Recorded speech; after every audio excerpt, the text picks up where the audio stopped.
اعوذ باللہ من الشیطان الرجیم بسم اللہ الرحمن الرحیم۔ اسلامک ٹیچر پر اکثر ہم نے یہ سوالات کا سلسلہ شروع کیا ہے۔ ایک بہن نے میسج کیا ہے کہ میں مری کی رہائشی ہوں اور یہاں پر ایسا ہے کہ ایک جن سے محبت کرنے لگی ہوں۔ مجھے ایک جن سے محبت ہو گئی ہے، کیونکہ اکثر ایسا ہوتا ہے اگر مجھے کوئی چیز چاہیے ہوتی ہے یا کسی چیز کی تلاش ہوتی ہے اور میں اس جن کو حکم کرتی ہوں تو وہ جن میرے لیے لے کے آ جاتا ہے۔ تو آپ کیا سمجھتے ہیں کہ اسلام میں، شریعت میں ایک جن سے شادی کرنا جائز ہے یا نہیں؟ کیا ایسا ممکن ہے؟ ہمیشہ سننے میں بھی آتا ہے کہ فلاں آدمی نے جن عورت کے ساتھ شادی کر لی۔ انسان میں سے کسی عورت نے جن کو شادی کا پیغام دیا ہے۔ اس سلسلے میں آپ کو میں ایک بات واضح طور پہ بتاتا چلوں کہ امام سیوطی رحمۃ اللہ تعالی نے سیلف میں سے بہت سارے ایسے واقعات نقل کیے ہیں جن سے معلوم ہوتا ہے انسانوں اور جنوں میں شادی بیاہ ہو سکتی ہے۔ امام ابن تیمیہ رحمۃ اللہ تعالی اپنی کتاب میں یہ چیز رقم کرتے ہیں کہ کبھی کبھی انسانوں اور جنات میں آپس میں نکاح کرتے ہیں اور ان کی اولاد بھی ہوتی ہے۔ یہ چیز بہت مشہور ہے اور عام ہے۔ اللہ پاک بھی قرآن کریم میں ارشاد فرماتے ہیں، بنی اسرائیل کی آیت نمبر 64 میں، ان کے مال اور اولاد میں شریک ہو۔ اولاد میں شرکت کرنے کا مطلب بیان کرتے ہوئے نبی اقدس صلی اللہ علیہ وسلم نے ارشاد فرمایا، جب آدمی اپنی بیوی سے ہم بستری کرتا ہے اور بسم اللہ الرحمن الرحیم نہیں پڑھتا تو شیطان اس کی بیوی سے مجامت کرتا ہے، یعنی بسم اللہ الرحمن الرحیم اور مصنوع دعا پڑھے بغیر اپنی بیوی سے ہم بستری کرتا ہے تو شیطان کی شرکت ہو جاتی ہے۔ حضرت ابن عباس رضی اللہ تعالیٰ عنہ کہتے ہیں، اگر آدمی اپنی بیوی سے حالت حیض میں صحبت کرتا ہے تو شیطان اس کی بیوی سے جمع کرنے میں سبقت کر جاتا ہے۔ بیوی حاملہ ہوتی ہے اور ہجڑا بچہ پیدا کرتی ہے۔ ہجڑے جنات کی اولاد میں سے ہیں۔ آپ نے اکثر دیکھا ہوگا جو ہجڑے ہوتے ہیں، ہجڑے یہ ہمیشہ اس وقت پیدا ہوتے ہیں جب بہت سارے مرد اپنی بیوی سے حالت حیض میں ان سے جمع کرتے ہیں، اور جمع کرنے کے دوران جب انسان اور جنات کا آپس میں ملاپ ہو جاتا ہے تو ہجڑے پیدا ہوتے ہیں، اور یہ سب ہجڑے جنات کی اولاد میں سے ہوتے ہیں۔ ان کو ابن جرید نے بھی روایت کیا ہے، نبی اقدس صلی اللہ علیہ وسلم نے جنوں سے شادی کرنے سے منع فرمایا ہے۔ اسی طرح فقہاء کا بھی یہ کہنا ہے جنات اور انسانوں میں شادی جائز نہیں ہے۔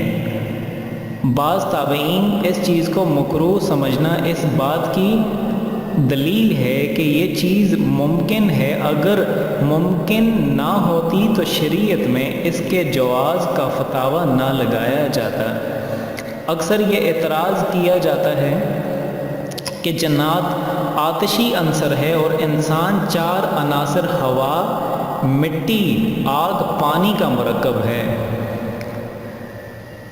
لہٰذا آتشی عنصر کی وجہ سے جن عورت کے رحم میں انسان کا نطفہ نہیں ٹھہرتا یہ ناممکن ہے، کیونکہ انسان کے نطفہ میں رطوبت پائی جاتی ہے جو آگ کی گرمی کی وجہ سے خشک ہو کر کے فوراً ختم ہو جاتی ہے۔ اگر یہ چیز ممکن ہوتی تو شریعت میں بھی اس کو حلال قرار دیا جاتا۔ اس اعتراض کے جواب کو کئی پہلوؤں سے دیکھا جاتا ہے۔ اول یہ کہ جنات آگ سے پیدا ہوتے ہیں، لیکن اب وہ اپنے آتشی عنصر پر باقی نہیں بلکہ کھانے پینے اور تولاد تناسل کے عمل سے دوسری حالت میں بدل گئے ہیں، جیسا کہ آدم علیہ السلام کی اولاد اس عمل کی وجہ سے مٹی کے عنصر سے دوسری حالت میں تبدیل ہو گئی ہے۔ البتہ یہ ضرور ہے کہ جنات کا باپ خالص آگ سے پیدا ہوا تھا، جیسا کہ انسانوں کے باپ حضرت سیدنا آدم علیہ السلام مٹی سے بنے تھے، لیکن باپ کے سوا جنات کا کوئی فرد آگ سے نہیں بنا۔ اس کی دلیل نبی اقدس صلی اللہ علیہ وسلم کی اس حدیث سے ملتی ہے جس میں آپ صلی اللہ علیہ وسلم نے فرمایا کہ نماز میں مجھے شیطان نظر آتا ہے، اور میں نے جب شیطان کا گلا گھونٹا، جس کی وجہ سے آپ صلی اللہ علیہ وسلم کو اپنے ہاتھ میں اس کی زبان کی ٹھنڈک محسوس ہوئی۔ ایک دوسری روایت میں آپ صلی اللہ علیہ وسلم سے روایت ہے کہ میں نے اس کا گلا گھونٹتا رہا یہاں تک کہ اس کا لعاب ٹھنڈا ہو گیا، اس کی زبان ٹھنڈی ہو گئی اور وہ بھاگ گیا۔ شیطان کا لعاب ہونا اس بات کی دلیل ہے کہ وہ آتشی عنصر سے منتقل ہو چکا ہے۔ اگر وہ اپنی اصل حالت میں ہوتا تو وہ زبان اس کی ٹھنڈی کیسے ہوتی؟ اب سوال یہ ہے کہ جنات کی رہائش کہاں پر ہوتی ہے، وہ کہاں پر رہنا پسند کرتے ہیں؟ اب اس کی میں آپ کو مسلم شریف کی حدیث ہے کہ جنات کی رہائش عموماً غیر آباد جگہوں پر ہوتی ہے، مثلاً صحرا میں ہوتی ہے، جنگلوں میں ہوتی ہے، پہاڑوں میں ہوتی ہے، وادیوں میں ہوتی ہے، گھاٹیوں میں ہوتی ہے۔ یہ مسلم شریف کی حدیث ہے۔ لیکن بعض اوقات آبادی میں غلیظ جگہوں پر بھی ہوتی ہے، اکثر یہ آبادی میں بھی پائے جاتے ہیں، ٹوائلٹ وغیرہ میں یہ عام ہوتے ہیں، غلاظت کے ڈھیر ہوتے ہیں جہاں پر ہم کوڑا کرکٹ پھینک دیتے ہیں، یہ ان کی پسندیدہ جگہ ہوتی ہے۔ اسی طرح دراڑوں، غاروں، یہ بھینسوں کے باڑے ہوتے ہیں، وہاں پر بھی یہ پسند کے ساتھ رہتے ہیں، یہ عام طور پر وہاں پر آسانی سے مل جاتے ہیں۔ ایسے گھر جہاں پر اللہ کا ذکر، تلاوت قرآن پاک، نماز اور مسنون دعاؤں کا اہتمام نہ ہو، جہاں پر موسیقی اور گانا بجانا عام ہو، اور جہاں عورتوں کی بے حجاب عریاں اور نیم عریاں تصویر وغیرہ پائی جاتی ہوں، وہاں پر بھی شیاطین اور جنات رہائش اختیار کرتے ہیں۔ فحاشی اور بے حیائی کے تمام اڈوں پر بھی شیاطین جن قیام پذیر ہوتے ہیں۔ اب یہ سوال ہے کہ شیطان کی محبوب ترین چیزیں کون سی ہیں؟ شیطان جنات کے بعض مرطوب اعمال اور مرطوب چیزیں اور مقامات یہ ہیں، یعنی وہ پسند کرتے ہیں کفر اور شرک کے مراکز۔ اکثر آپ نے دیکھا ہوگا یہ جو خانقاہیں اور مزارات ہوتے ہیں، یہاں پر سجدے ہو رہے ہوتے ہیں، یہاں پر شرک ہو رہا ہوتا ہے، یہاں پر عورتیں دمال ڈال رہی ہوتی ہیں، یہاں پر غیر محرم مرد اور غیر محرم عورتوں کی مجالس منتقل کا انعقاد کیا جاتا ہے۔ تو ایسی جگہوں پر جنات پسندیدہ چیزیں ہوتی ہیں، وہ وہاں پر خوشی سے رہتے ہیں۔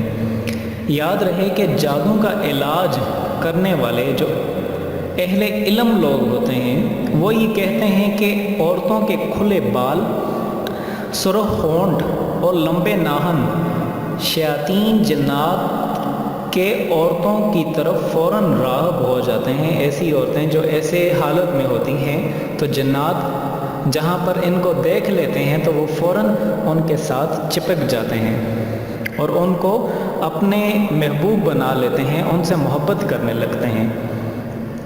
تو اللہ پاک ہماری تمام آنے والی نسلوں کو، ہماری جتنی بھی نسلیں ہیں، اللہ پاک ہمیں جنات کے شر سے محفوظ رکھے۔